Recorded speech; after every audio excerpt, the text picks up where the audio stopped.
Have you ever felt drained, discouraged, or even attacked by the people that are closest to you? Maybe it's a friend who lets you down constantly, or a family member who makes you question your faith.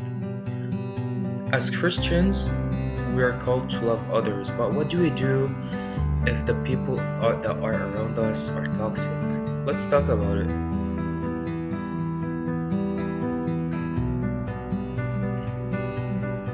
Before we talk about how to handle these situations, we need to recognize when the relationship is unhealthy.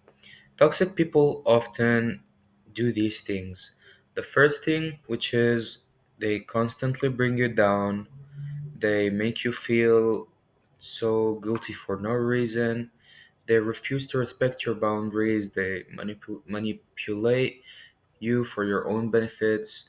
Maybe you have a position in a high place, and then they just try to get closer to you just to get what they want, and then they just leave you, they stop texting you and all, and then they'll come back when they need something.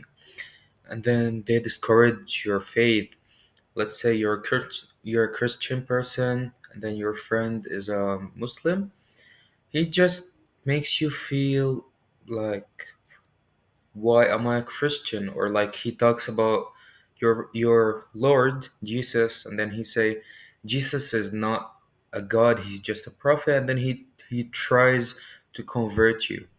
Well, even Jesus have met too many toxic people like these, like the Pharisees, who constantly criticized him and plotted against him, but he never fell for their negativity, uh, to stop him from fulfilling his purpose.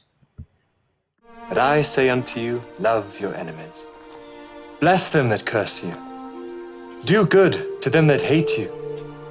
And pray for them which despitefully use you and persecute you. Which is the first commandment of all?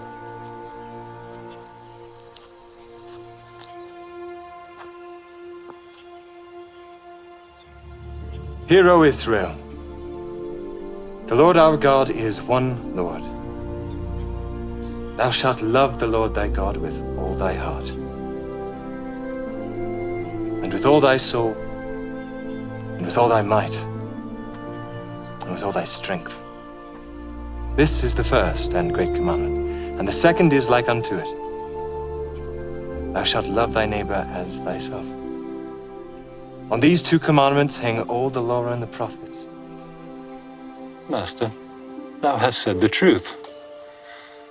There is one God, and none other but He. And to love Him with all the heart, and with all the understanding, and with all the soul, and with all the strength, and to love his neighbor as himself, is more than all the whole burnt offerings and sacrifices.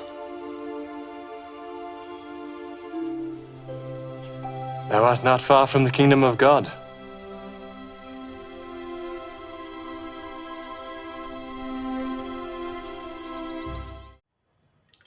Well, the Bible itself gives us wisdom on how to deal with these toxic people, and here are some key verses, such as in Matthew chapter 10 verse 16. It tells us, be wise as serpents and innocent as doves, which means you can be kind to people around you, but do not let them take advantage of you.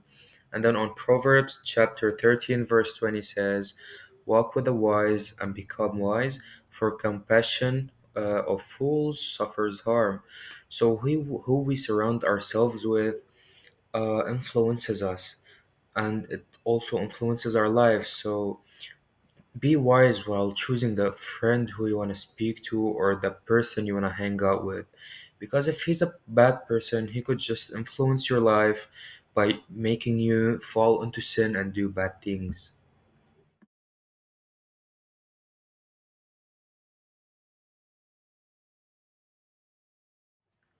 So, how should we handle these toxic relationships while staying true to our faith?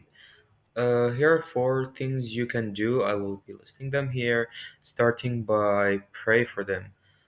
In Matthew chapter 5, verse 44 says, Love your enemies and pray for those who persecute you. This doesn't mean you can excuse their behavior, but prayer can change hearts and open our minds. And then you have a number two, um, set boundaries for everything you'll do.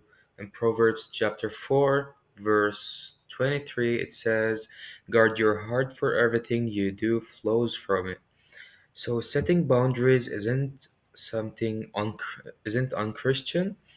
It is wise. Jesus himself often stepped away from those toxic situations to pray and recharge, and then show grace but do not tolerate abuse.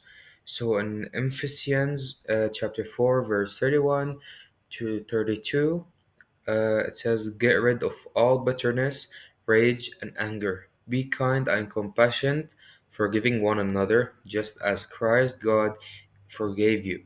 So, forgiving is a key, but this does not mean that you have to stay in a harmful environment. Try to step away as much as you can. If it's your family who keep getting you angry or mad, or you argue with them a lot, just try to step away from them. Maybe sit in your room or focus on things that make you happy, such as try reading the Bible, try taking notes or studying, or even staying on your phone.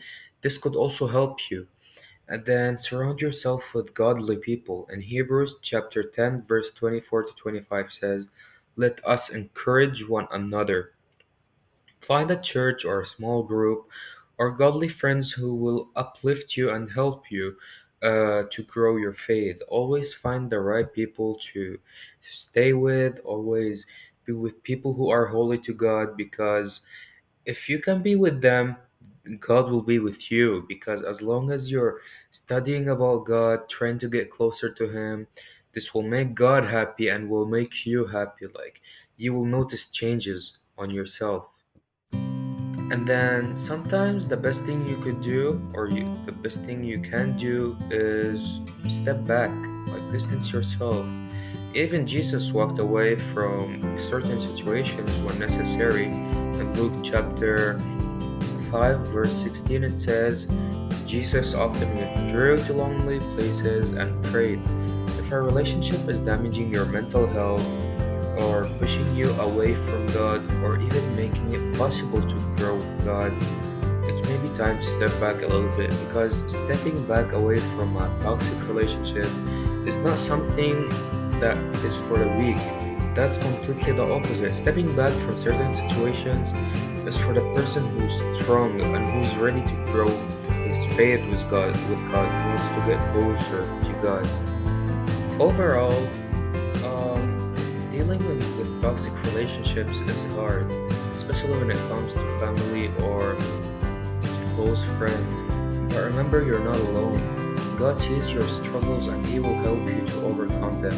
In Psalm chapter 50, verse 22 says, "Cast your burden on the Lord and He will sustain you."